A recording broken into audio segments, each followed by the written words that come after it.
বিয়েতে খাইনি তাতে কি, বউ ভাতের অনুষ্ঠানে সেটা পুষিয়ে দিলাম। দুই বাসার অনুষ্ঠানে ২ দিনে ভিন্ন রকমের অভিজ্ঞতা আর অনুভূতিও ছিল ভিন্ন রকমের। আসসালামু আলাইকুম। আজকে ছিল আমাদের বউ ভাতের অনুষ্ঠান আর এতক্ষণে আমার বাবার বাসার সব মেহমান চলে আসছে। আপনাদের ভাইয়া আমাকে নিয়ে গেল সবার সাথে দেখা করানোর জন্য। আর এইদিকে তো আমার বড় বোন এসেই আমার কাছে চলে আসছে গল্প করার জন্য। কালকে আমি আসার পর কি কি হয়েছে না হয়েছে গল্প করতেছিলাম। কালকেই আসছি আর আজকেই মনে হচ্ছে কতদিন পর সবার সাথে দেখা হলো। কেয়া আপুর সাথে আমি প্যান্ডেলে চলে আসলাম, সবাই যেখানে খাওয়া দাওয়া করতেছে। আমি আসার পর আপু বলতেছে তুমি এই সাথে বসে পড়ো, তুমিও তো কোনো কিছুই খাওনি।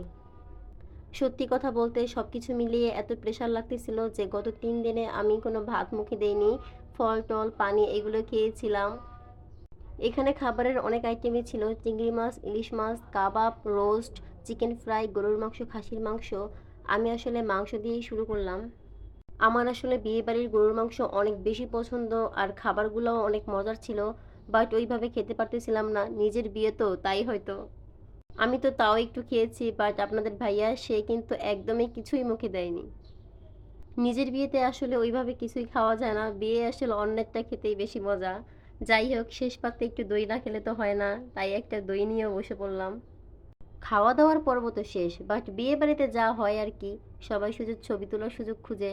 আবারও বসে পড়লাম ছবি তুলতে। যাই হোক, সবাইকে একটা জিনিস খেয়াল করেছেন, আমার বিয়ের ভিডিওগুলোতে কিন্তু আমার পুরো মন খারাপ বোঝাই যাচ্ছিল। আর আজকের ভিডিওগুলোতে কিন্তু সবগুলোতে আমি হাসতেছি, আমার চেহারায় অন্যরকম গুলো করতেছে। এর কারণ একটাই, আজকে যে আমি বাবার বাড়ি যাব। সবাই আমাদের জন্য দোয়া করবেন, আমরা যেন সারা জীবন একে অপরের পাশে থাকতে পারি, একসাথে বাঁচতে পারি। আজকের মতো বিদায় নিচ্ছি, আল্লাহ হাফেজ।